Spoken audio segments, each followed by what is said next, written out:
ketika dia omongin ambil Ioniq, dia bilang bisa parkir paralel. Mungkin kayak itu bisa ya, tapi dalam keadaan darurat saja dan gak sering-sering ya. Sementara kebutuhan Ajuju tuh dia parkir semalaman ya. Jadilah mobilnya itu rusak ya Kak ya.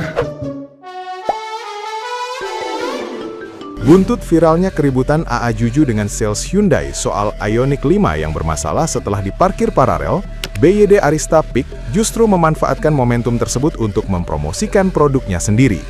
Dalam sebuah video, mereka menunjukkan cara mengaktifkan fitur parkir paralel pada mobil listrik BYD, yakni dengan mengatur posisi transmisi ke gigi P, mengubah sistem drafting control ke mode elektronik, lalu mengaktifkan rem elektronik melalui layar kontrol, sehingga mobil tetap bisa didorong maupun ditarik meski mesin telah dimatikan. Video tersebut sekaligus menegaskan fitur ini berlaku seragam di seluruh lini model BYD, bukan hanya pada satu tipe tertentu. Konten sindiran halus tersebut pun langsung memancing beragam reaksi netizen yang budiman. Sebagian menganggapnya sebagai bentuk gorengan kompetitor yang cerdik memanfaatkan kelemahan brand rival. Namun tidak sedikit pula netizen yang berbakti, yang skeptis dan mempertanyakan lebih detail durasi aman parkir paralel pada mobil BYD. Mengingat kasus Hyundai sebenarnya terjadi bukan karena tidak bisa diparkir paralel, melainkan akibat penggunaan dalam waktu terlalu lama hingga berhari-hari. Sejumlah komentar bahkan menduga strategi promosi ini berpotensi menjebak konsumen baru jika klaim tersebut tidak dijelaskan secara utuh dan transparan. Kak, ini mobilnya nggak bisa paralel ya? Siapa yang bilang nggak bisa paralel? Oke teman-teman, buat yang masih belum tahu cara parkir paralel untuk BYD atau One, itu caranya gampang banget ya. Jadi teman-teman tinggal ubah posisi kita, persnya giginya itu di P ya. Jadi di P dulu, kemudian kita siapkan dulu untuk, kita di setting vehicle, driving control, kita pindah ke electronic braking dan pastikan kita sudah injak pedal dari remnya ya. Injak, kemudian kita pencet. Nah, ini sudah aktif. Jadi mobil ini sudah bisa kita dorong maupun kita tarik. Yuk kita cek caranya ya. Kita matikan ya mobilnya. Oke, kita langsung dorong ya untuk mobilnya.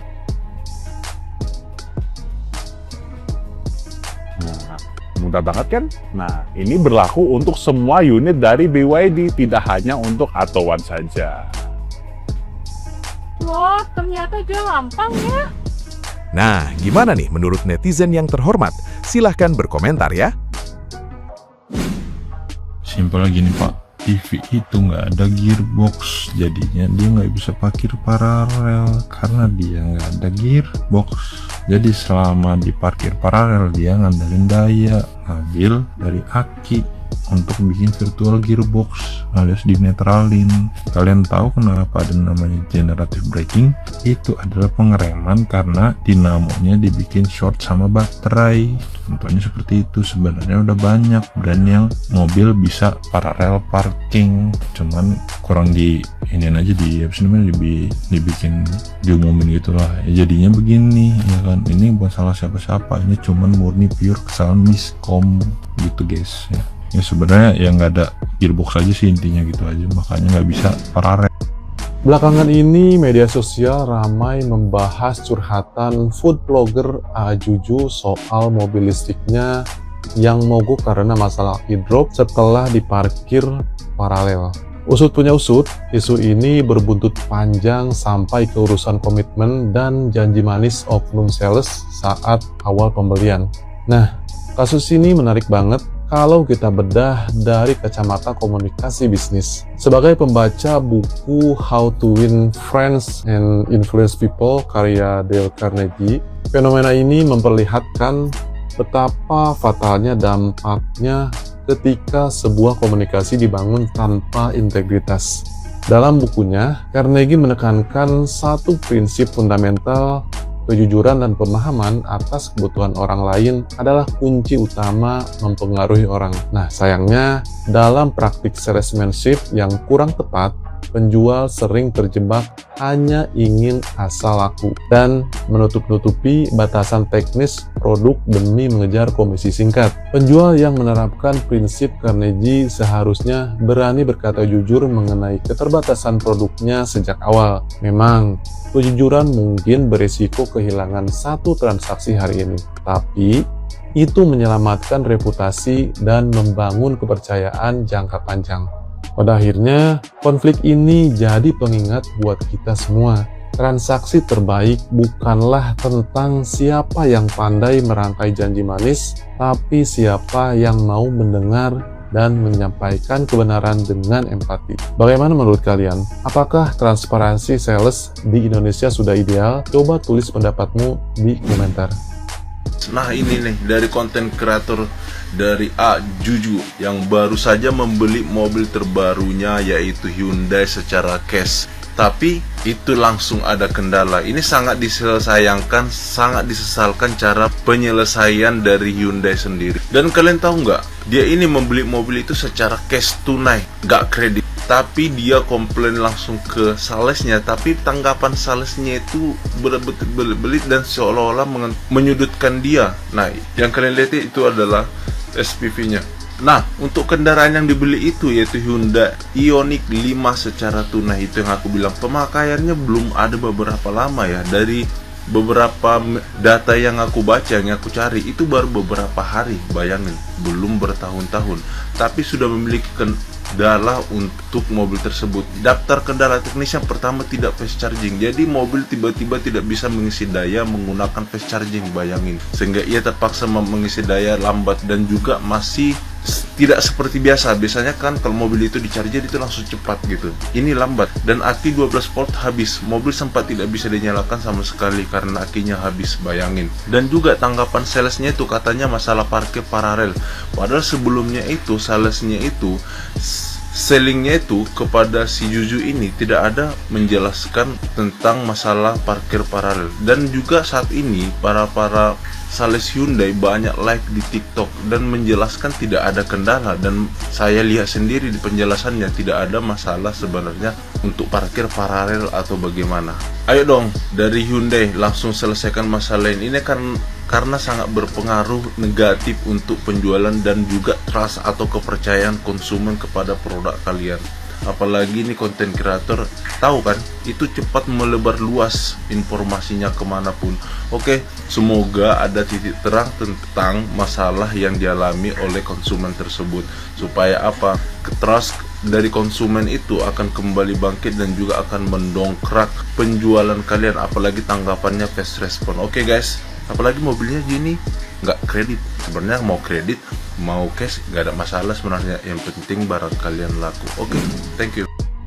Mobil rusak karena parkir paralel kak. Ini lagi FYP Juju sama orang Hyundai kak. Masih banyak yang belum mengerti parkir paralel kenapa bisa merusak mobil, dan apa itu parkir paralel saya jelaskan pakai bahasa bayi ya kak ya, biar ngerti ini pertaruhannya atau pertempurannya itu seperti apa kak. Jadi mobil Juju ini rusak kak. Kenapa? Karena dia parkir paralel. Dia itu mengalami kebocoran aki atau baterai, saya lupa ya kayak gitu ya. Tapi parkir paralel itu adalah kalau kakak misalnya ke mall nih kan, lagi penuh mobil ya parkir, berarti parkirnya di depan mobil kan. Nah, parkir mobil itu kita harus netralkan supaya bisa didorong itu sebenarnya.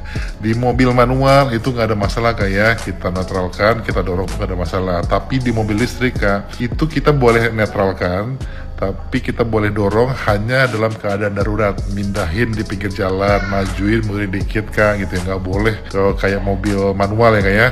Begitu juga dengan mobil listrik kak, tidak boleh didorong dalam jangka waktu yang lama atau jarak yang panjang kak. Di beberapa mobil listrik itu sudah ada fitur yang bisa untuk parkir paralel, tapi kebanyakan sih nggak, termasuk Hyundai Ioniq ini nggak bisa sebenarnya kak ya. Dia tuh hanya stargazer sama core kalau nggak salah ya kak ya, dua itu. Selebihnya itu sistemnya beda. Nah si Juju ini tinggal di apartemen, makanya dia selalu parkir paralel tuh, di N kan tuh gitu ya. Jadi didorong, dimundurin, dan N-nya itu dari malam sampai sampai pagi kan Kak. Nah ketika parkir paralel itu Kak, N itu entah maju atau dorongnya atau N-nya terlalu lama, itu membuat sistemnya itu, kelistrikannya itu terganggu Kak, entah di akinya atau ke baterainya ya. Nah kenapa ini jadi masalah Kak? Karena AA Juju dia itu pengen beli mobil yang bisa parkir paralel. Nah harusnya Kak gitu ya, dijelaskan oleh orang Hyundai-nya yang bisa parkir paralel itu Hyundai Stargazer sama tipe ini, bukan tipe Ioniq. Ketika dia omongin ambil Ioniq, dia bilang bisa parkir paralel. Mungkin Kak ya itu bisa ya, tapi dalam keadaan darurat saja dan gak sering-sering ya. Sementara kebutuhan AA Juju tuh dia parkir semalaman ya. Jadilah mobilnya itu rusak ya Kak ya. Makanya kemudian dia datangin dealernya, dia minta kejelasan kenapa nggak diomongin ini nggak bisa parkir paralel Kak. Masalahnya di sini Kak ya, salesnya sama SVV-nya yang menjawab itu handling komplainnya kacau ya, jujur parah Kak. Nggak boleh loh kayak di bisnis industri yang bener-bener ratusan juta itu, miliar-miliar itu pakai cara-cara pasar Kak. Itu kan SVV-nya itu kan juga meninggi suaranya, membantahnya pun juga udah nggak peraturan kayak debat kusir Kak ya. Karena di perusahaan sebesar mobil itu harusnya itu dia itu langsung iya kenapa Pak, so saya mohon maaf ya Kak ya, kalau nggak bisa dihandle naik ke atas Kak, kepala cabang ya kayak gitu ya. Masalahnya mereka emosi dan Juju followernya banyak meledak lah ke TikTok, Instagram, ke thread ya gitu ya. Makanya kemudian kita langsung ngejudge Hyundai. Cuman Kak, kasihan Hyundai-nya. Kenapa Kak? Karena yang bikin masalah adalah dealer Hyundai-nya Fatmawati ya. Jadi Kakak harus tahu ya, di otomotif itu ATPM ya, dia tuh kalau mau bikin tuh kerjasama sama konglomerat Kak. Jadi nggak satu konglomerat aja.